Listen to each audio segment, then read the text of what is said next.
నమస్కారం అండి. నమస్తే. చూసుకుంటే నిన్న ఎగ్జిట్ పోల్స్ అయితే రిలీజ్ అయినాయి. ఆ ఎగ్జిట్ పోల్స్ చాలా వరకు కూడా కూటమికి మద్దతుగా ఉన్నాయి.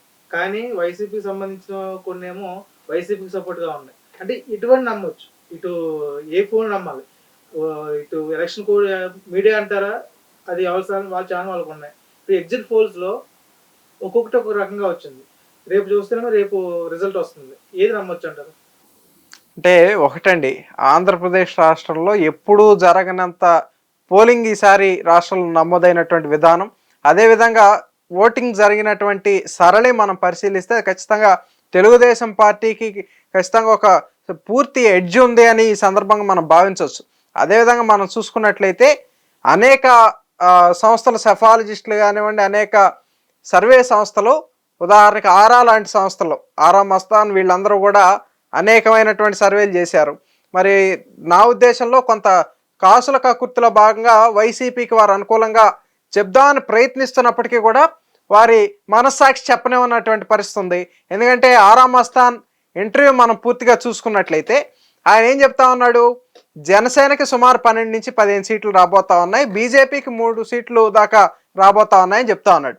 అంటే జనసేన బీజేపీ ఎన్డీఏ కూటమిలో తెలుగుదేశం జనసేన బీజేపీ పోటీ చేస్తే, జనసేన బీజేపీ 30 సీట్లకు పోటీ చేస్తే ఆయన 18 సీట్లు గెలుస్తాయని చెప్పి, 2 పార్టీలు గెలుస్తాయని చెప్తా ఉన్నాడు. అంటే సుమారుగా 60% విన్ ఉంది ఈ 2 పార్టీలకు అని చెప్తా ఉన్నాడు. ఇందులో ప్రధాన భాగస్వామి అయినటువంటి తెలుగుదేశం పార్టీ కూడా సుమారుగా ఈ లెక్కలో 60% వేసుకుంటే అనూహ్యమైనటువంటి ఒక నంబర్ రాబోతా ఉంది, క్లీన్ మెజారిటీ రాబోతా ఉంది, ప్రభుత్వం ఏర్పాటు చేస్తుందని కొంచెం బుద్ధి జ్ఞానం ఉన్న వాళ్ళు ఎవరు ఆలోచించినా కూడా అర్థమయ్యేటువంటి పరిస్థితి ఉంది. అయితే వాళ్ళు ఎంత అబద్ధాలు చెప్పాలని ప్రయత్నించినప్పటికీ కూడా వారి మనస్సాక్షి వారిని చెప్పనిచ్చే పరిస్థితుల్లో లేదని కూడా ఈ సందర్భంగా మేము భావిస్తా ఉన్నాం. అదేవిధంగా సజ్జల రామకృష్ణారెడ్డి గతంలో పంచాయతీ ఎలక్షన్లో జడ్పీటీసీలు జరిగినప్పుడు 97%, 98% అని బేస్ వాయిస్తో చెప్పినటువంటి పరిస్థితి.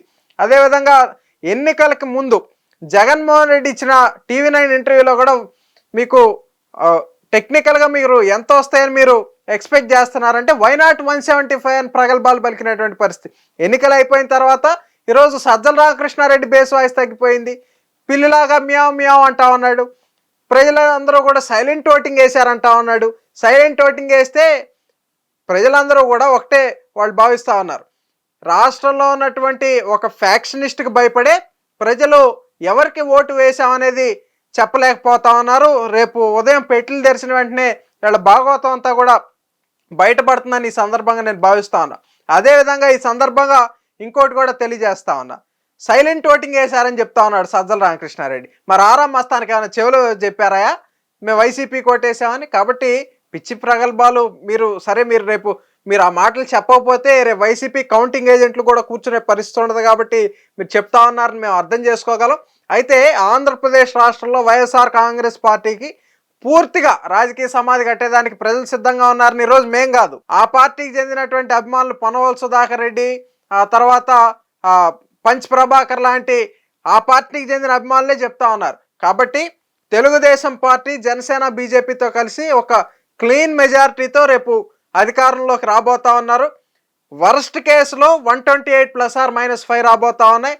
తెలుగుదేశం పార్టీ గాలి వీస్తే సుమారుగా 150 పై స్థానాలని తెలుగుదేశం పార్టీ కైవసం చేసుకోనుంది అని కూడా ఈ సందర్భంగా మేము తెలియజేస్తా ఉన్నాం.